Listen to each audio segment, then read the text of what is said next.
Daniel chapter 2. In the second year of his reign, Nebuchadnezzar had dreams.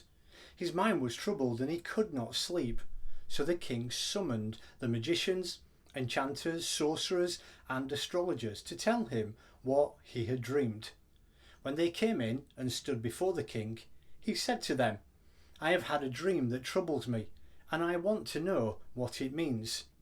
Then the astrologers answered the king in Aramaic, "O king, live forever. Tell your servants the dream, and we will interpret it." The king replied to the astrologers, "This is what I have firmly decided.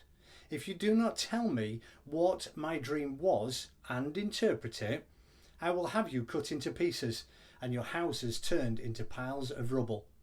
But if you tell me the dream and explain it, you will receive from me gifts and rewards and great honour. So tell me the dream and interpret it for me." Once more they replied, "Let the king tell his servants the dream and we will interpret it." Then the king answered, "I am certain that you are trying to gain time because you realise that this is what I have firmly decided. If you do not tell me the dream, there is just one penalty for you. You have conspired to tell me misleading and wicked things, hoping the situation will change. So then, tell me the dream and I will know that you can interpret it for me." The astrologers answered the king, "There is not a man on earth who can do what the king asks.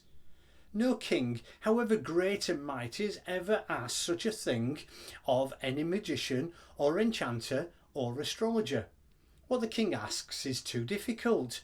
No one can reveal it to the king except the gods, and they do not live among men." This made the king so angry and furious that he ordered the execution of all the wise men of Babylon. So the decree was issued to put the wise men to death, and men were sent to look for Daniel and his friends to put them to death. When Arioch, the commander of the king's guard, had gone out to put to death the wise men of Babylon, Daniel spoke to him with wisdom and tact. He asked the king's officer, "Why did the king issue such a harsh decree?" Arioch then explained the matter to Daniel. At this, Daniel went to the king and asked for time so that he might interpret the dream for him. Then Daniel returned to his house and explained the matter to his friends Hananiah, Mishael and Azariah. He urged them to plead for mercy from the God of heaven concerning this mystery, so that he and his friends might not be executed with the rest of the wise men of Babylon. During the night, the mystery was revealed to Daniel in a vision. Then Daniel praised the God of heaven and said, "Praise be to the name of God forever and ever. Wisdom and power are his. He changes times and seasons. He sets up kings and deposes them. He gives wisdom to the wise and knowledge to the discerning. He reveals deep and hidden things. He knows what lies in darkness, and light dwells within him. I thank and praise you, O God of my fathers. You have given me wisdom and power. You have made known to me what we asked of you. You have made known to us the dream of the king." Then Daniel went to Arioch, who the king had appointed to execute the wise men of Babylon, and said to him, "Do not execute the wise men of Babylon. Take me to the king, and I will interpret his dream for him." Arioch took Daniel to the king at once and said, "I have found a man among the exiles from Judah who can tell the king what his dream means." The king asked Daniel, also called Belteshazzar, "Are you able to tell me what I saw in my dream and interpret it?" Daniel replied, "No wise man, enchanter, magician, or diviner can explain to the king the mystery he has asked about. But there is a God in heaven who reveals mysteries. He has shown King Nebuchadnezzar what will happen in days to come. Your dream and the visions that passed through your mind as you lay on your bed are these. As you were laying there, O king, your mind turned to the things to come, and the revealer of mysteries showed you what is going to happen.